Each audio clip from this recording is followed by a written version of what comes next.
Hi అండి. ఈరోజు మీకోసం ఒక కథ. కథలోకి వెళ్తే, గీతా గోవిందం సినిమాలో విజయ్ దేవరకొండ లాగా మన హీరోకి పెళ్ళంటే పిచ్చి. పెళ్ళే తన అంబిషన్ లాగా ఫీల్ అవుతాడు. ఎప్పుడెప్పుడు పెళ్లి చేసుకుందామా అని ఎదురు చూస్తూ ఉంటాడు. తన ఫ్రెండ్స్లో ఇద్దరైన అభి మరియు లేఖలు లవ్ మ్యారేజ్ చేసుకుని బాగా ఎంజాయ్ చేస్తూ ఉండటంతో నాకెప్పుడు పెళ్లి యోగం వస్తుందో అని అనుకుంటాడు. ఇంతకీ మన హీరో పేరు చెప్పలేదు కదా. తన పేరు అర్జున్. చూడ్డానికి చాలా హ్యాండ్సమ్గా ఉంటాడు. తన గవర్నమెంట్ జాబ్ వచ్చి సంవత్సరం అవుతుంది. గవర్నమెంట్ జాబ్ అయినా ఇంకా పెళ్లి కుదరలేదని చాలా ఫీల్ అయిపోతూ ఉంటాడు. చూద్దాం మన హీరోకి ఎలాంటి అమ్మాయి దొరుకుతుందో. కానీ దానికంటే ముందు వాళ్ళ ఫ్యామిలీ గురించి తెలుసుకుందాం. జానకి రామయ్యలు అర్జున్కి అమ్మ నాన్నలు. తనకి ఒక అక్క ఒక చెల్లి ఉన్నారు. అక్క పేరు ప్రణీత, చెల్లి పేరు గీత. అర్జున్ వాళ్ళది మిడిల్ క్లాస్ అవ్వటం వల్ల చిన్నప్పటి నుండి అడ్జస్ట్ అవుతూనే పెరుగుతారు. ముగ్గురు చిన్నప్పటి నుండి వాళ్ళ కుటుంబ పరిస్థితులను అర్థం చేసుకుని కష్టపడి బాగా చదువుకుంటారు. అలా అర్జున్ గవర్నమెంట్ జాబ్ కొడతాడు. రామయ్య గారికి కాస్త డబ్బు పిచ్చి ఎక్కువ. ప్రణీతకి పెళ్లి అయిపోయి 1 సంవత్సరం దాటింది. కోడలు తెచ్చే కట్నంతో చిన్న కూతురు గీత పెళ్లి చేయాలని ఆలోచనతో ఉంటారు రామయ్య. ఇప్పుడు మన హీరోయిన్ దగ్గరికి వెళ్దాం. తన పేరు శశిరేఖ. పేరుకు తగ్గట్టుగాని తన ముఖం చంద్రబింబంలో ఉంటుంది. కానీ చిన్నప్పుడు జరిగిన కొన్ని సంఘటనల వల్ల తను షాక్కి గురవుతుంది. దానివల్ల మనిషి ఎదిగిన చిన్నపిల్లల ప్రవర్తిస్తూ ఉంటుంది. పాపం అందరూ ముద్దుగా శశి అని పిలుస్తుంటారు. విశాల, రాఘవయ్యలు శశికి అమ్మనాన్నలు. తనకొక చెల్లి ఉంటుంది. తన పేరు అనిత. విశాల గారికి సహనం ఎక్కువే అయినా చిన్నప్పటి నుండి శశితో వేగలేక తన్ని ఎప్పుడు తిడుతూ కొడుతూ ఉంటుంది. అర్జున్ ఇంట్లో తనకి సంబంధాలు చూస్తూ ఉంటారు. 1-2 మంచి సంబంధాలు వచ్చినా ఎక్కువ కట్నం తెచ్చే అమ్మాయి కోసం వాటిని రిజెక్ట్ చేశారు రామయ్య. అదంతా అర్జున్కి తెలియదు. అర్జున్కి వాళ్ళ ఇంట్లో పెళ్లి సంబంధాలు చూడడం మొదలు పెడతారు. అర్జున్కి సంబంధం చూడమని పెళ్లిళ్ళ పేరయ్యకి చెప్తారు రామయ్య. ఇటు రాఘవయ్య మరియు విశాల శశికి పెళ్లి చేస్తే అయినా షాక్ నుంచి తేరుకొని సెట్ అవుతుంది అని అనుకుని శశికి పెళ్లి సంబంధాలు చూడడం మొదలు పెడతారు. ఒకరోజు రామయ్య వాళ్ళకి దూర బంధువైన విష్ణు శశి ఫోటోను చూపించి కట్నంగా 2 ఎకరాల భూమి, 10 తులాల బంగారం మరియు 10 లక్షలు ఇస్తారని శశికి ఉన్న బలహీనత గురించి కూడా చెప్తారు రాఘవయ్యకు. కట్నం అంతా అని చెప్పగానే రామయ్య ఆ సంబంధాన్ని ఖాయం చేయమని విష్ణుకు చెప్తాడు. అమ్మాయి బాగానే ఉంది కదా, అబ్బాయికి నచ్చుతుంది అని అర్జున్ని కలవడం కోసం హైదరాబాద్కి వెళ్తారు రామయ్య. అక్కడ అర్జున్ కలిసి శశి ఫోటోను చూపిస్తాడు. అర్జున్కి శశి బాగా నచ్చుతుంది. ఈ కట్న కానుకల విషయాలు అర్జున్కి చెప్పవద్దని ముందే అనుకుంటారు రామయ్య. రే అర్జున్, వాళ్ళకి ఎంగేజ్మెంట్ అచ్చురాదట, అందుకే డైరెక్ట్గా పెళ్లి చేద్దామని నిశ్చయించుకున్నారు. నీ అభిప్రాయం చెప్పు అని రామయ్య గారు అనగానే అర్జున్, నాకు అమ్మాయి బాగా నచ్చింది నాన్నగారు, ఇక అంతా మీ ఇష్టం అని అంటాడు. అసలే అర్జున్కి పెళ్లి మీద ఎక్స్పెక్టేషన్స్ ఎక్కువ. ఇక శశి ఫోటో చూసిన దగ్గర నుండి తన మనసులో లేదు. ఏవేవో ఊహించుకుంటూ పెళ్లి రోజు కోసం ఎదురు చూస్తూ ఉంటాడు పాపం. 2 ఇళ్లలో పెళ్లి పనులు మొదలవుతాయి. ఇక్కడ శశికి ఏం జరుగుతుందో అర్థమే కాదు పాపం. కాన్ తన తల్లిదండ్రులు హడావిడిగా చాలా సంతోషంగా ఉన్నారని గ్రహిస్తుంది. అలా అలా పెళ్లి రోజు రానే వస్తుంది. శశిని పెళ్లి కూతురులా అందంగా చంద్రుడే విలవిలబోయేలా తయారు చేస్తారు. కాని శశికి ఇవేం తెలియవు కదా. సో తను అక్కడ పెట్టిన లడ్డూలు తింటూ అక్కడ ఇక్కడ గెంతులు వేస్తూ ఉంటుంది. ఇది గమనించిన విశాల గారు శశిని కోప్పడి రూమ్లో పక్కన కూర్చోబెడుతుంది. ఇక్కడ మన అర్జున్ కూడా తక్కువ తినలేదు. తను కూడా చాలా హ్యాండ్సమ్గా అందంగా తయారవుతాడు. పెళ్లి పీటల మీద కూర్చొని శశి కోసం ఆసక్తిగా ఎదురు చూస్తూ ఉంటాడు. పంతులు గారు పెళ్లి కూతుర్ని తీసుకురమ్మనగానే అర్జున్ ముఖం 1000 వాట్ల బలుపులా వెలుగుతుంది. పెళ్ళయ్యే వరకు నువ్వు కుదురుగా ఉంటే నీకు బోల్డ్ లడ్లు ఇస్తానని విశాల గారు శశిని కన్విన్స్ చేసి పెళ్లి మండపాన్ని తీసుకొస్తుంది. శశి లడ్డుల కోసం పెళ్లిపీటల మీద గప్చుప్గా కూర్చుంటుంది. పెళ్లి తంతులు ఒకదాని తర్వాత ఒకటి జరుగుతూ ఉంటాయి. మాంగళ్య ధారణ అప్పుడు అర్జున్ శశి వైపు చూస్తే తనలో ఏ భావం కనపడదు. బహుశా సిగ్గేమో అని ఊరుకుంటాడు. పెళ్లి పూర్తవుతుంది. ఎప్పుడెప్పుడు శశిని కలుద్దామా, ఎప్పుడెప్పుడు తనతో మాట్లాడదామా అని ఎదురు చూస్తూ ఉంటాడు అర్జున్. మర్నాడు అర్జున్ శశిల శోభనానికి ఏర్పాట్లు చేస్తారు పెద్దలు. అర్జున్ వెయ్యి కళ్ళతో శశి రాక్క ఎదురు చూస్తూ ఉంటాడు. శశి గదిలోకి అడుగుపెట్టగానే తన్ని గదిలోకి తీసుకుపోతాడు అర్జున్. అంతే, శశి గట్టిగా అరుస్తూ గదంతా పరిగెడుతూ అన్ని విసిరేస్తూ ఉంటుంది. లడ్డూలు చూడగానే ఆగలేక కూర్చుని తినడం మొదలు పెడుతుంది. అర్జున్ తన దగ్గరికి రాబోతుంటే ఈ లడ్డూలు నావి, నేను ఇవ్వను పో అని వెనక్కి నెట్టేస్తుంది. ఇదంతా చూసిన అర్జున్ నిశ్చేష్టులవుతాడు. తనకి పరిస్థితి అంతా అర్థమైపోతుంది. ఇక చేసేదేమీ లేక రాత్రికి రాత్రే ఎవరికి చెప్పకుండా హైదరాబాద్కి పయనమవుతాడు. వచ్చాడన్న మాటే గాని తన మనసులో లేదు. ఒక్కసారిగా బస్ట్ అయిపోతాయి. తన రూంలో ఒక్కడే కుమిలి కుమిలి ఏడుస్తూ ఉంటాడు. తన మదిలో ఎన్నో సమాధానం లేని ప్రశ్నలు తలెత్తూ ఉంటాయి. శశి ఎందుకు అలా బిహేవ్ చేస్తుంది? ఇది నాన్నకు ముందే తెలుసా? అయినా నా దగ్గర దాచాడు. అత్తయ్య మామయ్య గారు కూడా నా దగ్గర దాచారా అంటే ఏవో ఆలోచిస్తూ ఏడ్చి ఏడ్చి ఎప్పటికీ నిద్రపోతాడు. అలా ఆ రాత్రి గడిచిపోతుంది. తెల్లవారాక విశాల గారు అర్జున్ లేపుదామని తన గదిలోకి వెళ్తుంది. కాని గదిలో అర్జున్ కనిపించకపోవటం వల్ల అల్లుడు గారు ఏరి అని శశిని అడుగుతుంది. ఏమో నాకేం తెలుసు అని నిర్లక్ష్యంగా సమాధానం చెప్పేస్తుంది శశి. అది విని విశాల గారు కోపంతో ఊగిపోతారు. ఆవేశంతో శశిని కొడుతూ ఉంటుంది. శశి అరుపులకు పక్క గదిలో ఉన్న రాఘవయ్య గారు పరిగెత్తుకుంటూ వస్తారు. ఏంటి విశాల, ఏం చేస్తున్నావు? దాన్ని చంపేస్తావా ఏంటి అని మందలిస్తారు రాఘవయ్య గారు. నాకు మీ కూతుర్ని కొట్టడం సరదా ఏం కాదు. మీ కూతురు ఏం చేసిందో తెలుసా అని అసలు విషయం చెబుతారు విశాల గారు. అది విన్న రాఘవయ్య గారు అక్కడికక్కడే కుప్పగూలిపోతారు. అల్లుడు గారు ఎందుకిలా చేశారు? మనం నిజం చెప్పే కదా పెళ్లి చేశాం. ఇలా హఠాత్తుగా ఎవరికి చెప్పకుండా ఎందుకు వెళ్లారు? ఇప్పుడు మన బిడ్డ జీవితమే ఏం కాను? ఇలా సవాలక్ష ప్రశ్నలతో కుమిలిపోతూ ఉంటారు ఆ దంపతులు. ఇక్కడ అర్జున్ తెల్లవారాక ఫ్రెష్ అయి ఆఫీస్కు బయలుదేరిపోతాడు. ఆఫీస్లో అందరూ ఏంటి అప్పుడే వచ్చేసావు అని కొందరు, మా చెల్లెలేది, ఎప్పుడు చూపెడతావు అని ఇంకొందరు అర్జుని ప్రశ్నలతో సతమతం చేస్తూ ఉంటారు. అందరి ప్రశ్నలు తట్టుకోలేక హాఫ్ డే లీవ్ పెట్టి తన ఇంటికి వెళ్తాడు. అర్జున్ అద్దెకు ఉండే ఇల్లు గల వాళ్ళు చాలా మంచివాళ్ళు. వాళ్ళకి 5 సంవత్సరాల పాప కూడా ఉంది. తన పేరు చిన్ని. చిన్నికి అర్జున్ దగ్గర బాగా చనువు ఎక్కువ. అర్జున్ ఇంటికి రాగానే బాబాయ్ పిన్నెక్కడా, ఎప్పుడు వస్తుంది అని అడుగుతుంది చిన్ని. దానికి అర్జున్ త్వరలోనే వస్తుందమ్మా అని చిన్ని బుగ్గ మీద ముద్దు పెట్టి లోపలికి వెళ్ళిపోతాడు. ఇంట్లోకి వచ్చిన అర్జున్ ఏడుస్తూ తనలో తానే కుమిలిపోతూ ఉంటాడు. ఏమిటి నా జీవితం ఇలా అయిపోయింది, ఎన్ని ఆశలు పెట్టుకున్నానో నా వైవాహిక జీవితం మీద అని బాధపడుతూ ఉంటాడు. ఇంతలో రామయ్య గారి నుండి ఫోన్ వస్తుంది. కానీ అర్జున్ ఎత్తడు. అలా కొన్ని రోజులు గడిచిపోతాయి. అర్జున్కి ఏ పని చేయబుద్ధి కావట్లేదు. సరిగ్గా తినడం పడుకోవడం మానేశాడు. అర్జున్ని అందరూ అడుగుతూ ఉంటారు, నీ భార్యని ఎప్పుడు తీసుకువస్తావు, మాకెప్పుడు చూపెడుతున్నావు అని. ఏదో ఒక చెప్పి ఆ విషయాన్ని దాటేసేవాడు. విశాల గారు రాఘవయ్య గారు తమ బిడ్డ జీవితం ఇలా అయిపోయిందని కుమిలిపోతూ ఉంటారు. రామయ్య గారు శశిని వాళ్ళ ఇంటికి తీసుకుపోతాం అని అడిగితే, ఇప్పుడే వద్దు బావగారు, ఇంకొన్ని రోజుల తర్వాత తీసుకెళ్దురు కానీ అని దాటేస్తారు. ఒకరోజు విశాల గారి ఇంటి ముందు నుండి పెళ్లి ఊరేగింపు వెళ్ళడం చూసి శశి ఏడుస్తూ లోపలికి వెళ్తుంది. అమ్మ, అక్క ఏడుస్తుంది అని అనిత చెప్పగానే విశాల గారు లోపలికెళ్ళి శశిని ఏమైందమ్మా అని అడుగుతుంది. అమ్మా, మరి మరి ఏమైందంటే నా పెళ్లి కొడుకు నన్ను వదిలేసి వెళ్ళిపోతున్నాడు అని శశి గట్టిగా ఏడ్చేస్తుంది. అది విని విశాల గారు, నా తల్లే, ఎంత కష్టం వచ్చిందే నీకు. చిన్నప్పటి నుండి కష్టాల్లోనే పుట్టావు, కష్టాల్లోనే పెరిగావు, ఇప్పుడు ఇలా అని కుమిలిపోతారు. విశాల గారు శశిని ఓదార్చి పడుకోబెడతారు. రాఘవయ్య గారి ఇంటి చుట్టుపక్కల వాళ్ళు, అమ్మాయిని ఇంకా అత్తవారింటికి పంపలేదా, ఈ విడ్డూరం మేమెక్కడ చూడలేదమ్మా అంటూ సూటిపోటి మాటలతో వాళ్ళ బాధలు ఎక్కువ చేస్తూ ఉంటారు. ఆ మాటలు భరించలేక సరే అనుకుని ఒక మంచి రోజు చూసి శశిని అత్తవారింట్లో దిగపెడతారు రాఘవయ్య గారు. అప్పటి నుండి శశికి బాధలు ఇంకా ఎక్కువ అవుతాయి. జానక్ గారి మరి గీత యొక్క పోరి ఎక్కువ అవుతుంది.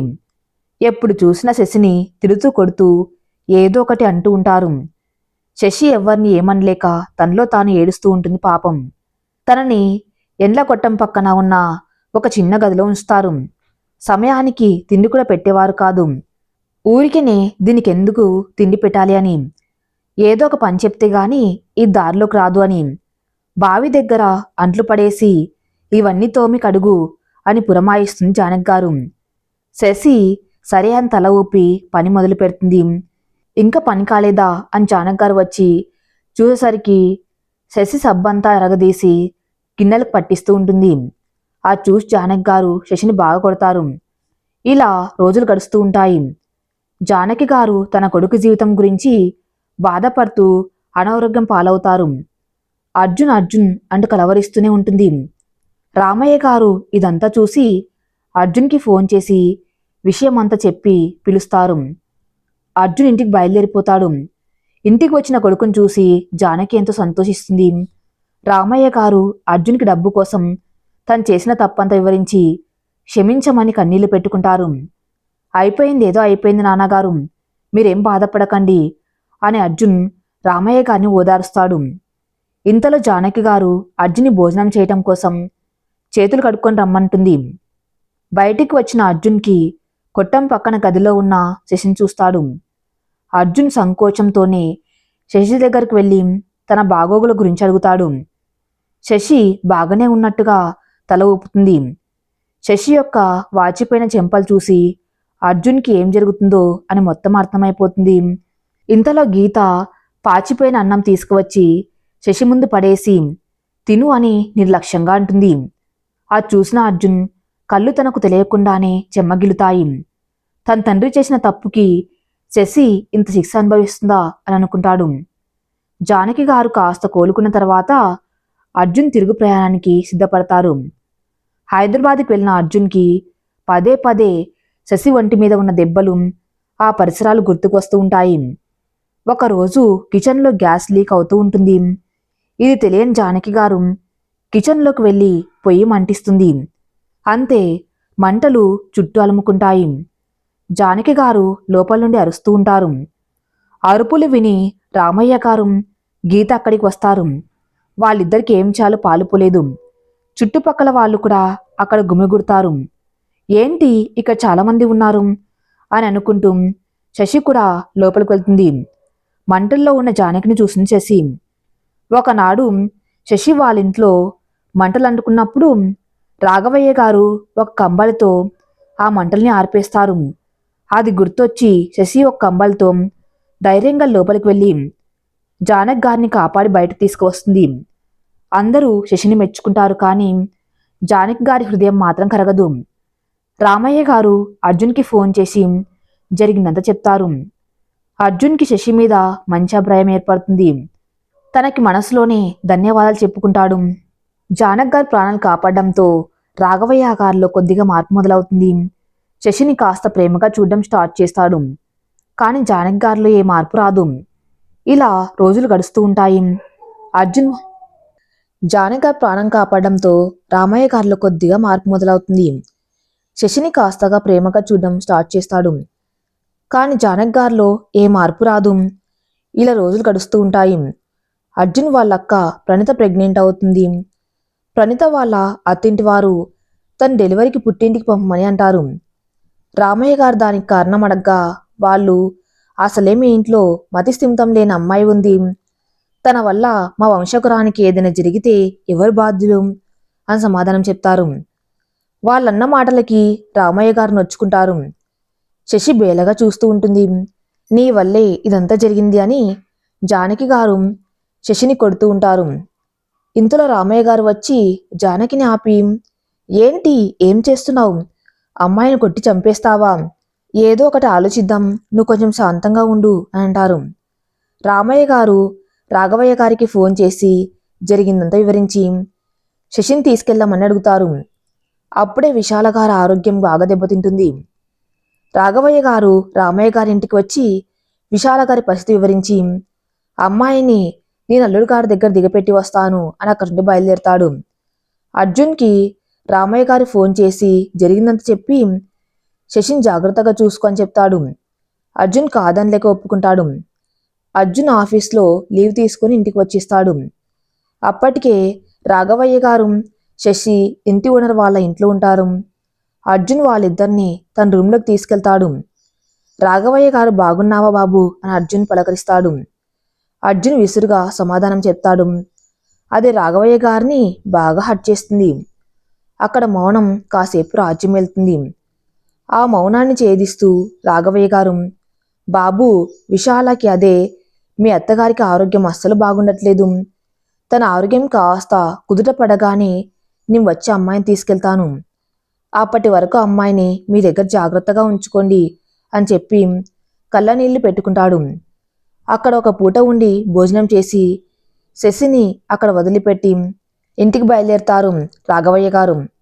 తెల్లవారింది. అర్జున్ శశి కంటే ముందే లేచి తన పనులు తాను చేసుకుంటూ ఉంటాడు. అప్పుడే శశి నిద్రలేస్తుంది. అలాగే కూర్చొని పోతుంది, కానీ ఒక్క పని కూడా ముట్టదు. శశి సైడు గుర్రుగా చూస్తూ అన్ని పనులు తానే చేసుకుంటాడు అర్జున్. అంతా నా కర్మ, పెళ్ళైన తర్వాత కూడా నాకు ఈ పనులని తప్పటం లేదు అని అర్జున్ బాధపడుతూ ఉంటాడు. కాని శశికి ఇవేం పట్టవు. తన లోకం తనదే. బొమ్మలు కనిపిస్తే ఆడుకుంటూ ఉంటుంది. చాక్పీస్ కనిపిస్తే ఇల్లంతా పిచ్చి గీతలు గీస్తూ ఉంటుంది. ఇదంతా చూసి అర్జున్కి పిచ్చి పీసుకుపోయేది పాపం.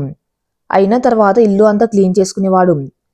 శశి తను విడిచిన బట్టలు కూడా పక్కనే ఉంచేది. అర్జున్ ఒక 4 రోజులు చూసి, ఏ పని ముట్టవు, కనీసం నీ బట్టలైనా తీసుకువెళ్ళి పని మనిషి మొహాన వేసినా తను ఉత్తుంది కదా అని అంటాడు కొంచెం కసురుగా. శశిది చిన్నపిల్లల మనసత్వం కావటం వల్ల మన నోటి నుండి ఏది వస్తే తనదే చేస్తుంది. కొంచెం రోబో టైపు అన్నమాట. అర్జున్ బట్టలు పని మనిషి మొహాన వేయమనగానే శశి బట్టలు తీసుకుని పని మనిషిని మొహాన విసిరేస్తుంది. శశి గురించి ఆ నోట ఈ నోట విన్నది కాబట్టి శశిని ఏమనలేకపోతున్నామే. పాపం, అర్జున్ బాబుకి రావాల్సిన భార్య కాదు ఈమె, ఎలా భరిస్తున్నాడో ఏమో అని అనుకొని తన పని తాను చేసుకుని వెళ్ళిపోయేది. రోజు పొద్దున్నే లేచి అన్ని పనులు చేసి వంట చేసి శశికి పెట్టి క్యారేజ్ ప్యాక్ చేసుకుని ఆఫీస్కి వెళ్ళి సాయంత్రం వచ్చాక మళ్ళీ వంట చేసి శశికి పెట్టి తాను తినేవాడు అర్జున్. ఒకరోజు అర్జున్ రావటం బాగా లేట్ అవుతుంది. తను కాస్త ఫ్రెష్ అప్ అయి వచ్చి శశిని తిన్నావా అని అడుగుతాడు. శశి అడ్డంగా తలుపుతుంది. ఎందుకు తినలేదు అని కాస్త గట్టిగానే అడుగుతాడు. దానికి శశి, మరి మరి మరేమో, నువ్వు తిని నాకు తినిపిస్తేనే కదా నేను తినేది, అందుకే తినలేదు అని చెప్పి గట్టిగా ఏడుస్తుంది. అరే ఏడవకు శశి, ఇప్పుడు నేను ఏమన్నానని, సరే ఇదిగో తిను అని అన్నం కలిపి నోటికి అందిస్తాడు.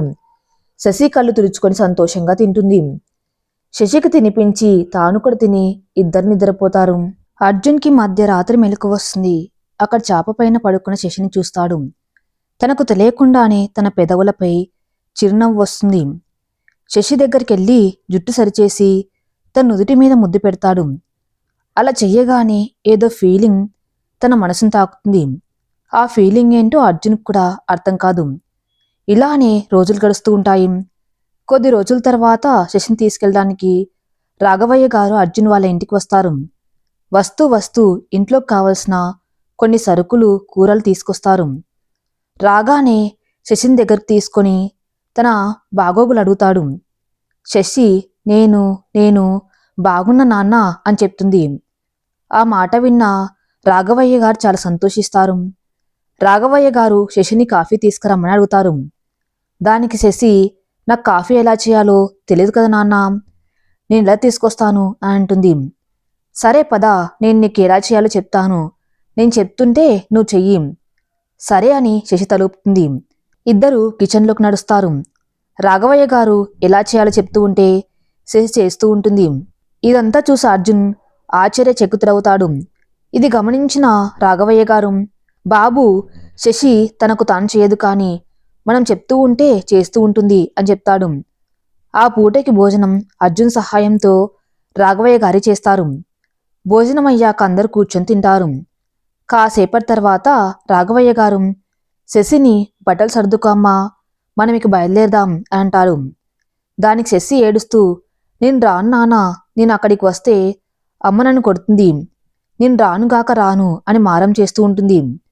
పోనీలేండి మామయ్య గారు, తను రాను అంటుంది కదా, ఇక్కడే ఉండనివ్వండి అని అర్జున్ అనగానే, సరే బాబు నీ ఇష్ట ప్రకారమే కానివ్వండి అని ఆయన అక్కడి నుండి వెళ్ళిపోతారు.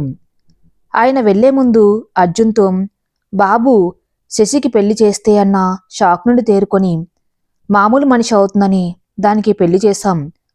అది సంతోషంగా ఉండే పరిస్థితులు తీసుకువస్తే ఖచ్చితంగా మామూలు మనిషి అవుతుంది. దాన్ని జాగ్రత్తగా చూసుకొని బాబు అని చెప్పి వెళ్ళిపోతాడు.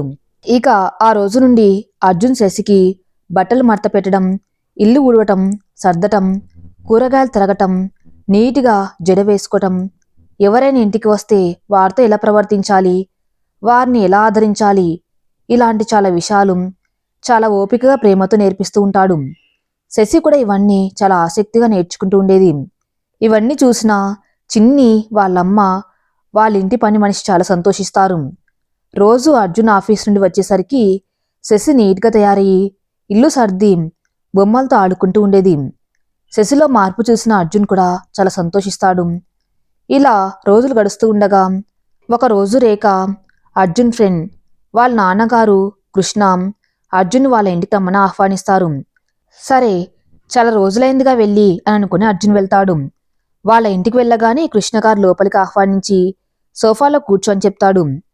కాఫీ తాగుతావా బాబు అని అడిగితే అర్జున్ అడ్డంగా తలుపుతాడు. అర్జున్ని శశి గురించి అడిగితే ఏం చెప్పాలో తెలియక నీళ్ళు నములుతాడు. సరే మనం చెస్ ఆడుకుంటూ మాట్లాడుకుందాం అని ఇద్దరు చెస్కి రెండు వైపులా కూర్చొని ఆడడం మొదలు పెడతారు. కృష్ణగారు చెస్ ఆడుతూ, ఇప్పుడు చెప్పు అర్జున్, నీ సమస్య ఏమిటి అని అనగానే అర్జున్, అబ్బే అలాంటిది ఏం లేదంకుల్ అని అంటాడు. ఆయన బలవంతం పెట్టడంతో శశి గురించి, వాళ్ళ పెళ్లి గురించి, తనలో వచ్చిన మార్పు గురించి మొత్తం వివరంగా చెప్తాడు అర్జున్. అదంతా విన్న కృష్ణగారు, నువ్వు చాలా అదృష్టవంతుడు అర్జున్ అని అంటాడు. అది విన్న అర్జున్ ఆశ్చర్యంగా కృష్ణగారి వంక చూస్తాడు. అప్పుడు ఆయన అభికి రేఖకి జరిగే రోజువారి గొడవల గురించి, ఒక్కరికి కూడా సర్దుకుపోదామన్న తత్వమే లేదని, ఈ మధ్య అభి తాగుడలవాటు కూడా అయిందని, ఒక్కరోజు కూడా సఖ్యతగా ఉన్నదే లేదని చెప్పి అర్జున్ శశిని నీకు తగ్గట్టుగా నువ్వు మలుచుకో, అప్పుడే నీకే తెలుస్తుంది అని కూడా చెప్తాడు. సరే అంకుల్, ఇక నేను వెళ్తాను, ఇప్పటికే లేట్ అయింది, శశి నా కోసం వెయిట్ చేస్తూ ఉంటుంది అని బయలుదేరుతాడు. కృష్ణగారి మాటలు అర్జున్ మీద బాగా ప్రభావం చూపుతాయి. అభిరేఖలు చాలా సంతోషంగా ఉన్నారని అనుకున్నాను, కానీ వారు ఇలా గొడవలు పడుతూ ఉంటారని అస్సలు అనుకోలేదు అని అర్జున్ ఆలోచిస్తూ ఉండగా దారిలో పూలు కనపడితే తీసుకెళ్తాడు. ఇంటికి వెళ్ళాక శశి తలలో తను తెచ్చిన పూలు పెడతాడు. శశి చాలా సంతోషిస్తుంది. ఇలాగే రోజు తన ఆఫీస్ నుండి వచ్చేటప్పుడు పూలు, స్వీట్స్ తీసుకెళ్లేవాడు. అర్జున్ ఎప్పుడు తన హద్దులను దాటేవాడు కాదు. శశి పూర్తిగా మారిపోయాకే తన ఇష్టంతోనే తన్ని సొంతం చేసుకోవాలని అనుకుంటాడు. అర్జున్ తెచ్చిన స్వీట్స్ అన్నీ శశి ఇష్టంగా తినేది. శశి కోసం అర్జున్ కొత్త కొత్త చీరలు కూడా తెచ్చేవాడు. తన కట్టుకోవడం రాకపోతే తనే కట్టేవాడు. తనకు శశి పైన ఎంత కోపం ఉండేదో ఇప్పుడు దానికి రెట్టింపు ప్రేమను శశి పైన చూపెడుతున్నాడు. ప్రతిదీ తనకు అర్థమయ్యేటట్టు ఎంతో ఓపిగ్గా ప్రేమగా నడుచుకునేవాడు. అర్జున్ చూపించిన ప్రేమకు ఫలితంగా శశి అర్జున్కి చాలా అనుకూలంగా మారిపోయింది. అర్జున్ ఇప్పటి వరకు ఏవేవి నేర్పాడో అవన్నీ గుర్తుపెట్టుకునేది, అలాగే ఆచరించేది. మునుపట్లాగా పిచ్చిగా నవ్వటం, చిన్నపిల్లల బిహేవ్ చేయటం చాలా వరకు తగ్గించుకుంది. వంట చేయటం కూడా నేర్చుకుంది. శశి యొక్క మెచ్యూరిటీ లెవెల్స్ చాలా మెరుగయ్యాయి. ఇదంతా చూసిన అర్జున్, ఆ ఇంటి ఓనర్లు, పని మనిషి చిన్నితో సహా అందరూ సంతోషించేవారు. ఒకరోజు రామయ్య వచ్చి అర్జున్తో, అరే అర్జున్, చెల్లికి మంచి సంబంధం వచ్చింది కానీ అని నసుకుతాడు. కానీ చెప్పని నాన్నగారు ఏమైంది అని అర్జున్ అడుగుతాడు.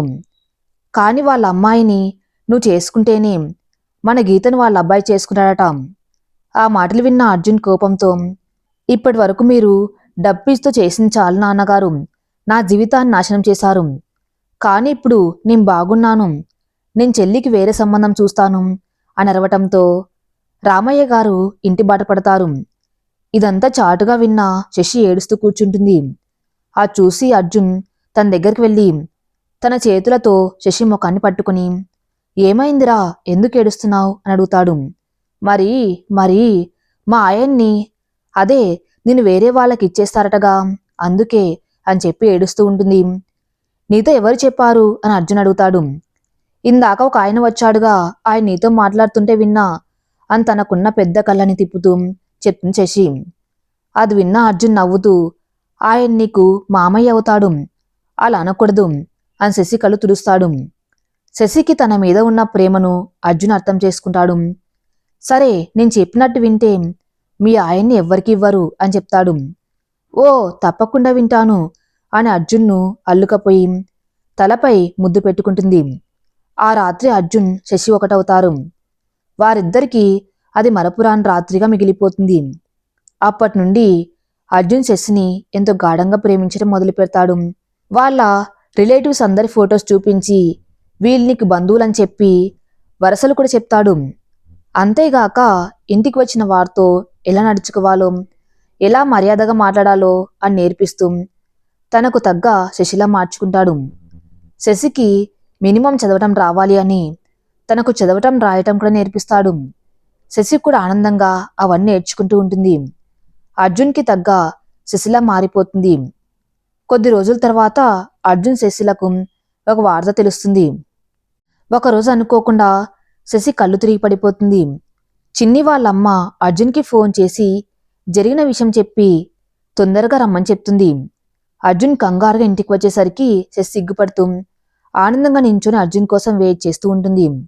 ఏమైంది శశి, కళ్ళు తిరిగి కింద పడిపోయావట కదా, దెబ్బలు ఏమైనా తగిలాయా చెప్పు అని శశిని పట్టుకుని కంగారుగా అడుగుతాడు అర్జున్. శశి సమాధానం చెప్పకుండా బొమ్మలాగా నిలబడి అలానే చూస్తూ ఉంటుంది.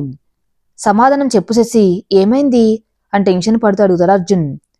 శశి అర్జున్ చెయ్యి తీసి తన పొట్ట మీద వేసి చిన్న అర్జున్ రాబోతున్నాడు మనకి అని సిగ్గుపడుతూ చెప్తుంది. అది వినగానే అర్జున్ నిజంగానా అని అరిచి శశిని గట్టిగా హత్తుకుంటాడు. అప్పటి నుండి అర్జున్ శశిని ఇంకా అపురూపంగా కంటికి రెప్పలా చూసుకుంటాడు. తనకి ఒక పని కూడా ముట్టనివ్వడు. శశికి నెలల నిండి 12 మగబిడ్డకు జన్మనిస్తుంది.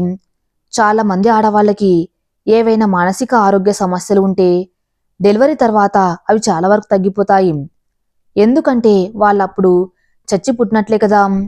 అలాగే మన శశికి ఉన్న సమస్య పూర్తిగా నయమవుతుంది.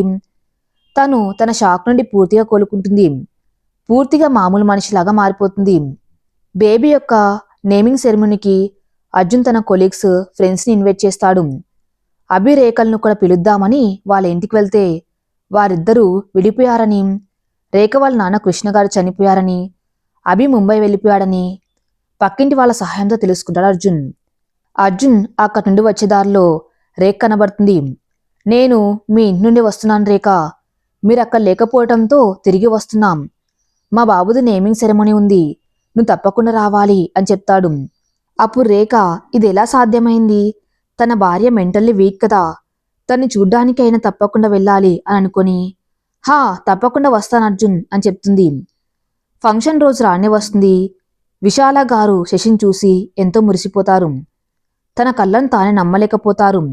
జానక్ గారికైతే అసలేం జరుగుతుందో అర్థం కాదు. చాలా విసుగ్గా చూస్తూ ఉంటుంది శశిని. శశి ఇల్లంతా చెక్కబెట్టడం, వచ్చిన వాళ్ళతో మంచిగా మాట్లాడడం చూసి అందరు షాక్ అవుతారు. శశి రెడీ అయ్యిందో లేదో అని అర్జున్ లోపలికి వెళ్ళి చూసేసరికి తను అందంగా రెడీ అయి ఉంటుంది. అర్జున్ తను తెచ్చిన పువ్వులను శశి తల్లో పెట్టి తన అందాన్ని రెట్టింపు చేస్తాడు. శశి నుదుటిపై ఒక ముద్దు పెట్టుకుని బయటకు వచ్చేస్తాడు. అతిథులు రావటం మొదలవుతుంది. అర్జున్ అందరికీ శశిని ఇంట్రడ్యూస్ చేస్తూ ఉంటాడు. కాసేపటి తర్వాత రేఖ కూడా వస్తుంది. రాగానే నీ వైఫ్ ఎక్కడా అని అడుగుతుంది. లోపల ఉంది రేఖ, నువ్వు లోపలికి వెళ్ళు అని చెప్తాడు. రేఖ లోపలికి వెళ్ళి అర్జున్ వైఫ్ కోసం చూస్తూ ఉంటుంది. ఇంతలో శశి అక్కడికి వచ్చి మంచినీళ్లు తీసుకోండి అని గ్లాస్ ఇస్తుంది. ఈమె ఎవరు అని పక్క వాళ్ళని అడిగితే తనే అర్జున్ భార్య శశి అని చెప్తారు. రేఖ ఆశ్చర్యంతో అవునా, తన అర్జున్ భార్యనా, చాలా అందంగా ఉంది, అందరితో చక్కగా మాట్లాడుతుంది అని అనుకుంటుంది. ఇంట్లో ఫంక్షన్ స్టార్ట్ అవుతుంది. బాబుకు శశి పేరు కలిసి వచ్చేటట్లు శశాంక్ అని పేరు పెడతారు. ఫంక్షన్ చాలా బాగా జరిగిందని అందరూ మెచ్చుకుంటారు. వచ్చిన వారందరూ బాబు చాలా ముద్దుగా ఉన్నాడు, మీ భార్య పోలిక వచ్చింది అని అంటారు. అది విన్న అర్జున్, శశులు చాలా సంతోషిస్తారు. అతిథులందరూ వెళ్ళిపోతారు. రేఖ మాత్రం వెళ్తూ వెళ్తూ సారీ అర్జున్ అని అంటుంది. ఎందుకు రేఖ అని అడగ్గా, నేను నీ భార్య గురించి తప్పుగా అనుకున్నాను. నీ ప్రేమతో, ఓర్పుతో, సహనంతో నీ భార్యను మార్చుకున్నావు. తన కొత్త జీవితాన్నిచ్చావు. కానీ నాలాంటి వాళ్ళు అహానికి పోయి కాపురాలను కూల్చేసుకుంటున్నారు. మీరిద్దరు ఎప్పటికీ ఇలాగే అన్యోన్యంగా కలిసి ఉండాలి అని చెప్పడం పూర్తి చేసుకుంది రేఖ. లోకానికి కొత్త ప్రేమ భాషను నేర్పిన అర్జున్ని చూస్తూ కన్నీళ్లతో వెళ్ళిపోతుంది రేఖ. ఈ కథ ఇంతటితో సమాప్తం. మరిన్ని మంచి స్టోరీస్ కోసం నా ఛానల్ని ఫాలో అవుతూనండి. Thank you for listening.